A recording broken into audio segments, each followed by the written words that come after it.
Olá, criptomaníacos! Bitcoin $1, Bitcoin $100, Bitcoin $1.000, Bitcoin $10.000. Mas espera aí, é o Bitcoin que está se valorizando ou é o dólar que está se desvalorizando? E se for o último caso, será que faz sentido você estar convertendo seus Bitcoins para uma moeda em decadência?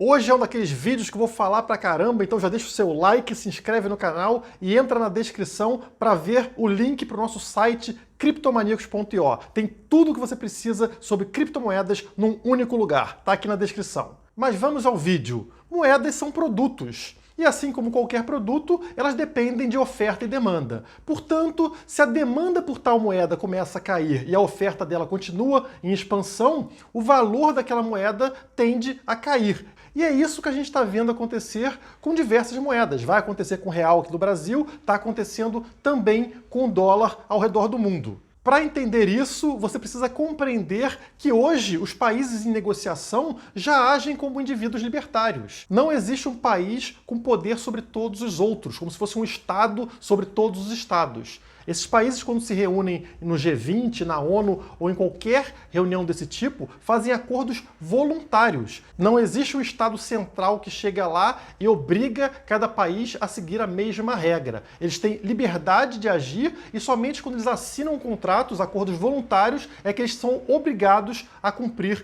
tais acordos. Como seria de se esperar, aquele que possui mais armas tenta controlar os outros. Isso serve para os indivíduos e também serve para os países. Então os Estados Unidos faz esse papel quando a gente está falando sobre países. Eles controlam o sistema financeiro internacional e também controlam a moeda internacional que, pasmem, por coincidência, é o dólar. Portanto, os Estados Unidos têm para outros países, mas em especial para a Rússia, China, Irã e Venezuela, o mesmo papel que o Estado tem para a gente. Controle financeiro, invasão de privacidade e invasão de propriedade. E, obviamente, esses países querem fugir desse controle americano. Não à toa, a Rússia está cogitando substituir o dólar por uma criptomoeda pareada ao ouro nas transações internacionais. E é pelo mesmo motivo que a Venezuela está fugindo das sanções americanas, também utilizando criptomoedas. Mas essa é só a ponta do iceberg. Pouco a pouco, a gente vai ver países migrando do sistema financeiro internacional tradicional para um sistema financeiro paralelo, fugindo do controle dos Estados Unidos ou das grandes potências. Agora, na hora que esses países saem do sistema atual, os outros que permanecem nesse sistema pagam o pato. Você consegue observar isso claramente num outro caso, que é o caso do Brexit, a saída da Inglaterra da União Europeia. A Inglaterra quer se livrar desse controle excessivo, dessa carga tributária pesada e também da quantidade de restrições. Mas toda vez que ela tenta sair da União Europeia, ela sofre graves ameaças, porque os outros países vão ter que pagar o pato, pagar a conta pela saída da Inglaterra. No fundo, todo mundo quer almoço grátis, então não querem deixar o país rico sair ali do socialismo da União Europeia. Assim como a Inglaterra, a Rússia, a Venezuela, o Irã, a China, pessoas também querem se livrar desse sistema opressor. E quanto mais pessoas saírem, maior será a pressão e a opressão sobre aqueles que permaneceram no sistema. Se 10% da população mundial parar de usar dinheiro estatal para usar criptomoeda e parar de usar serviços centralizados para usar serviços descentralizados, isso vai afetar a arrecadação dos países. Os estados vão ter uma diminuição com impostos e adivinha de quem que eles vão cobrar essa diferença? Sim, dos que permaneceram dentro do sistema. E esse aumento de impostos, de fiscalização, de invasão de privacidade, de invasão de propriedade, incentiva cada vez mais pessoas a saírem do sistema. E se você percebeu, isso gerou um ciclo. O Estado aumenta os impostos e a fiscalização, isso faz com que mais pessoas saiam do sistema, que por sua vez faz com que o Estado novamente aumente os impostos e a fiscalização. Isso continua toda vez indefinidamente. E não se engane, o aumento de impostos independe de qual é o partido que está no poder ou da época.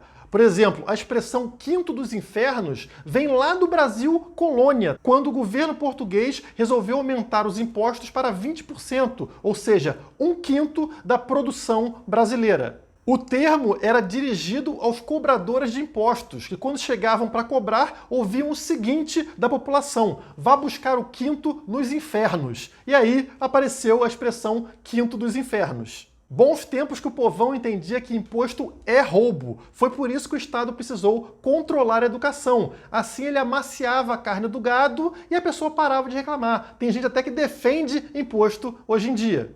A tática funcionou tão bem que hoje a gente paga mais do que o dobro do que era o quinto e ninguém reclama. Todo mundo paga e acha que está certo em pagar imposto. Pelo menos eu não vejo quase ninguém mandando a Receita Federal para o quinto dos infernos.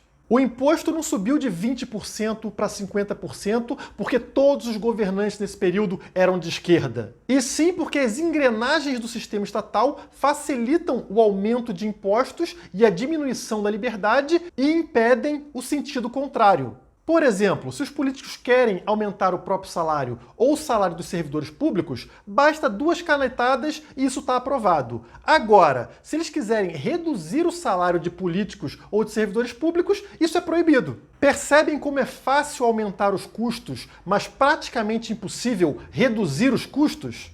Os exemplos são infinitos. Pegue, por exemplo, o caso do Bolsonaro, que é um socialista, mas menos socialista que a média da máfia. Ele entrou com um bonito discurso de corte de custos, corte de gastos no governo. Mas bastou ele propor fazer corte de privilégios na educação dos mais ricos do Brasil para ele tomar pancada de tudo que é lado. Mas e se ele tivesse feito o contrário? Aumentado a verba, os custos para as universidades públicas? Ele sofreria alguma crítica? Claro que não. Estariam todos felizes, todos aclamando o presidente, porque ele está fazendo uma maravilha para a educação brasileira, mesmo na realidade sendo os mais pobres bancando privilégios dos mais ricos. Notaram como esse sistema incentiva continuamente o aumento dos custos? O mesmo se aplica à Previdência Social. Se você falar em cortes na aposentadoria obrigatória, vão falar que você é um assassino de velhinhos. Já se você falar em aumentar a Previdência Social, vão te aplaudir. Some isso tudo que eu falei e você entende como que o imposto saiu de 20% para 50% e por que continua aumentando. Infelizmente, se você acha que colocando políticos de direita você vai mudar a engrenagem desse sistema, você está muito enganado. Os Estados Unidos começaram como um país extremamente livre e hoje mais da metade dos seus estados são socialistas declarados. Mesma coisa com a Suécia. Ela explodiu economicamente graças ao livre mercado e hoje é um sistema de welfare state. O Bolsonaro, o Trump ou qualquer político de direita pode ter a melhor das boas intenções, mas não existe pessoa ou grupo com força para fazer essa engrenagem girar ao contrário. A queda na popularidade do Bolsonaro desde a sua eleição é um reflexo disso. Se necessário for, nas próximas eleições colocam Luciano Huck para presidente, falando que vai fazer do Brasil um quadro do seu lar docilar, onde todos vão ganhar tudo de graça. Esse discurso é imbatível e o sistema é feito para apoiar esse tipo de medida. E todos que tomam a pílula vermelha e percebem que é um sistema sem saída, se revoltam. É por isso que a Rússia quer sair daquele sistema, a Inglaterra quer sair daquele sistema e Satoshi Nakamoto quis sair do sistema tradicional. Esses países e pessoas querem utilizar e criar sistemas descentralizados, fora do controle desse ente opressor, seja os Estados Unidos, seja o Estado sobre a gente. O processo de migração do sistema opressor estatal para o sistema descentralizado será natural e contínuo. Pode até levar 50 anos, mas ninguém aqui estará usando papel moeda, nem táxi regulamentado, nem YouTube centralizado, nem redes sociais censuradas e nem monopólio de sistema educacional. Você percebe que esse processo já começou quando o maior youtuber do mundo, o PewDiePie, migra para uma espécie de YouTube descentralizado, que não pode sofrer censura de empresa ou do Estado. Ou quando vemos o nascimento de projetos como o Arcade City, uma espécie de Uber descentralizado, que não pode ser proibido pelo Estado.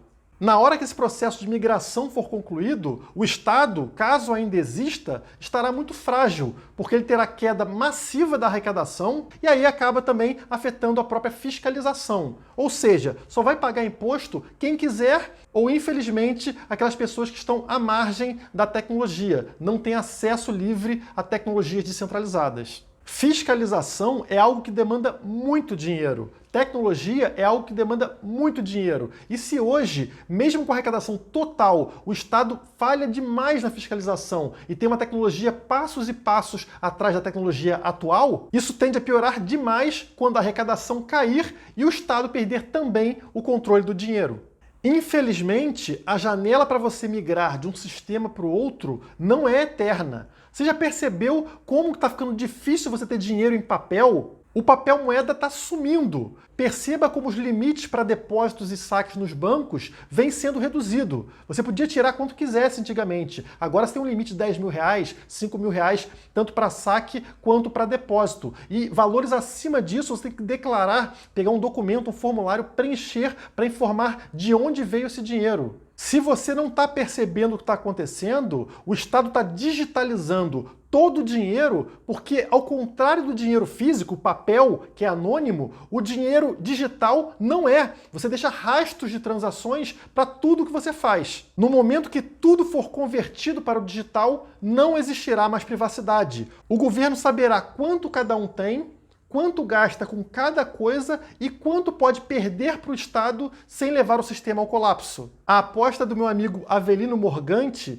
é que após essa digitalização do dinheiro, os Estados finalmente farão a migração do sistema tradicional para o sistema de criptomoedas estatais, de curso forçado, onde você nem sequer precisa fazer declaração de imposto de renda, porque o governo vai lá na sua carteira digital e abocanha a parte que quiser, sem nada que você precise fazer. Bastará o Estado apertar um botão que o dinheiro automaticamente some da sua carteira. Fugir dessa armadilha depende de você ter criptomoedas ou ouro. E quanto mais tempo você levar para migrar de um sistema para o outro, mais dificuldade você vai encontrar. Infelizmente, os mais pobres, mais uma vez, serão as maiores vítimas lá na frente.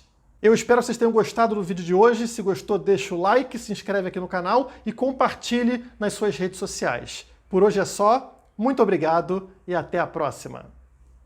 Se inscreva no canal, deixe o seu like e entre nas redes sociais do Criptomaníacos.